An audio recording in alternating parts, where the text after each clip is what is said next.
Буде Глимт деген команда шығып алды ғой чемпиондар лигасына. Чемпиондар лигасында ма? Өткенде Галатасараймен ойнады ғой, айтпақшы 3-2 ма, сонда 3-1 болды. Сондай көрдім сол ойынды. Тура Қайрат сияқты дебютант бірінші шығып отқан команда. Сол Ювентуспен ойнайды екен. Бұл кісі Ювентустың бас бапкері. Мен тағайындады өткен аптада. Ювентус Реалға 2 гол соғады деп отқан адам ба осы? Қаншама момент болды, 1040 момент. Анау Реал деген әшейін өтірік өтіп кетті. Ливерпуль сазайын берді ғой енді. И то соның өзінде 3-0 болу керек еді, Ливерпуль ұту керек еді. Ну жарайды енді ол бөлек әңгіме. Қазір мынау Ювентуске байланысты айтайын. Ювентус деген енді масқара қатты ойнайды қазір. Душан Влахович, Кенан Йылдыз, керемет тандем. Командада жарақат алған адам практически жоқтың қасы десек те болады. Бар енді бір-екі адам. Спалеттиді алыпсыздар ғой. Кәдімгі. Елдің бәрін қазір бірден өлгі бұту стиліне қайттан көшіп кете ме дедім. Бірақ ол А сериясында. Бірақ ойнаған ойында 4 голдан ұрып жатыр. Өз соңғы ойындаған ұрамады. Енді мына ойында ол соңғы ойында ұрды негізі. Жаңағы отылып жатып бейіп шығарып алды ғой. Мына ойында Буде Глимтте ешқандай шанс жоқ. Айтайын. Да? Әрине.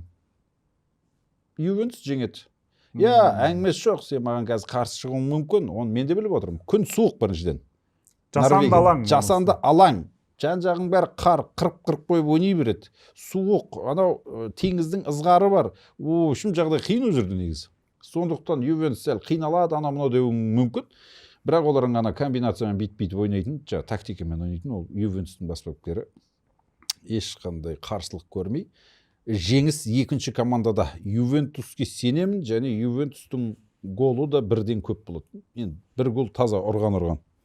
Жеңісі дейсіз аңш? Жеңісі мақұл. Бұл кісі сендіріп қояды ғой адам. Сіз қазір сеніп қойған сияқтысыз. Жоқ, мен сенбей отырмын. Енді екеуі де бір жартып жатқан шамалы. Буде Глимт қазір 29-шы орында, Ювентус 26-шы орында келе жатыр. Сондай ма? Ювентусте 3 ұпай, Буде Глимтте 2 ұпай бар екен. 4 матчтан кейін. Сондықтан бұларын жеңгенде, жеңбегенде білмеймін, маған бір ешқандай әсер етпейтін секілді. Ювентус енді баяғыда қарқын жоқ қазір. Жалпы итальян футболының кәр маркасын ұстап тұрған Интер ғана ғой.